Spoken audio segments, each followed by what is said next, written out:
Due to a sharp rise in spending, Russia's federal budget deficit has surged 14-fold compared to January 2024, already exceeding the planned shortfall for the entire year, the Moscow Times reports. In January, expenditures, according to preliminary estimates, were higher than revenues by 1,710 billion rubles, or 0.8% of GDP, compared with the budgeted deficit for the year of 1,170 billion rubles, or 0.5% of GDP. A year ago in January, the budget was implemented with a deficit of 124 billion rubles, writes the Moscow Times. Since Russia's full-scale invasion of Ukraine, its budget has consistently run at a deficit of over 3 trillion rubles annually, around 2% of GDP. To cover the gap, the Finance Ministry has relied on domestic borrowing and withdrawals from the National Wealth Fund, the liquid portion of which has already been reduced by 2/3. Despite further increases in spending, the Finance Ministry aims to shrink the budget shortfall to 1,170 billion rubles, or 0.5% of GDP this year. However, these optimistic projections rely on expected revenue growth from tax hikes on businesses and citizens in 2025, as well as cuts to social spending in real terms, writes the Moscow Times. Experts warn that Putin's determination to continue the war against Ukraine is draining Russia's finances. Official figures put inflation at nearly 10% as of February 2025, but economists estimate the real rate to be twice as high. Meanwhile, the Kremlin downplays the crisis, calling inflation, labor shortages, and rising prices temporary difficulties. The Kremlin continues to conduct an information campaign likely directed toward both domestic and international audiences that aims to conceal the extent to which Russia's protracted war against Ukraine has negatively affected Russia's economy. Ms. Houston and Putin notably did not mention how the Russian central bank raised the interest rate to 21% in October 2024, or how Russia has been drawing from its National Welfare Fund to finance its war effort over the last 3 years. The liquidity portion of Russia's National Welfare Fund may run out by fall 2025, from a report by the U.S. Institute for the Study of War. The war is draining more and more resources from Russia's civilian economy, leaving ordinary citizens to bear the cost. According to Federal State Statistics Service, prices have risen nearly 10% in the past year, with future increases expected. Major dairy producers have already warned retailers of upcoming price hikes of 7 to 10% in February. Data from Romir suggest that real consumer price growth is between 20 to 30%.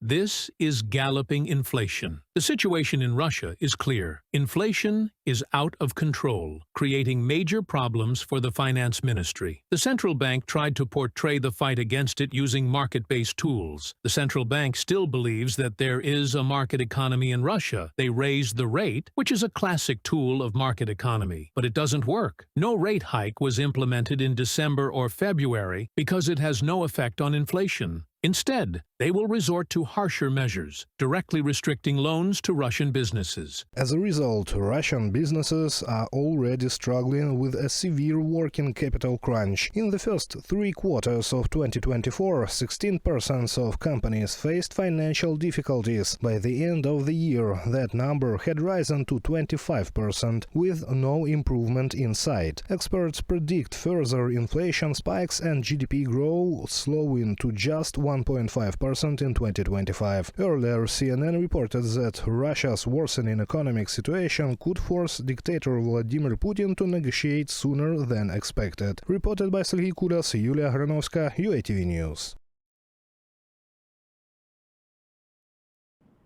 The European Union has extended sanctions against Russia for another 6 months after Hungary dropped its objections in exchange for assurances regarding energy security.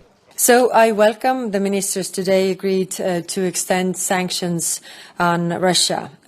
This will continue to deprive Putin of revenues to fund his war. According to Kaja Kallas, the EU is planning to introduce its next 16th package of sanctions against Russia in February, ahead of the third anniversary of Russia's full-scale invasion of Ukraine. As reported by Bloomberg, citing a draft document from the European Commission, Brussels is considering a phased ban on importing Russian aluminium. According to Trade Data Monitor from January to November 2024, the 27 EU member states imported nearly 330,000 tons of Russian primary aluminium and alloy. The sanctions package would allow European buyers to import 275,000 metric tons of the Russian metal under a quota system for 1 year period before a full ban comes into effect. The import volume quotas would be managed by member states and the EU's executive arm, from the Bloomberg publication.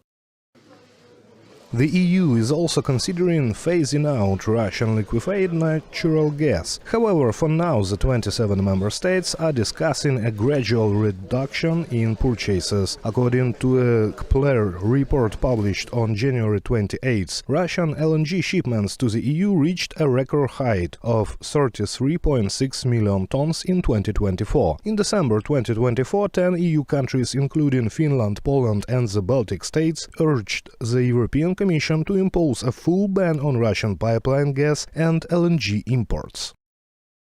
Lithuania remains hopeful for the upcoming EU roadmap to completely sever all Russian energy ties.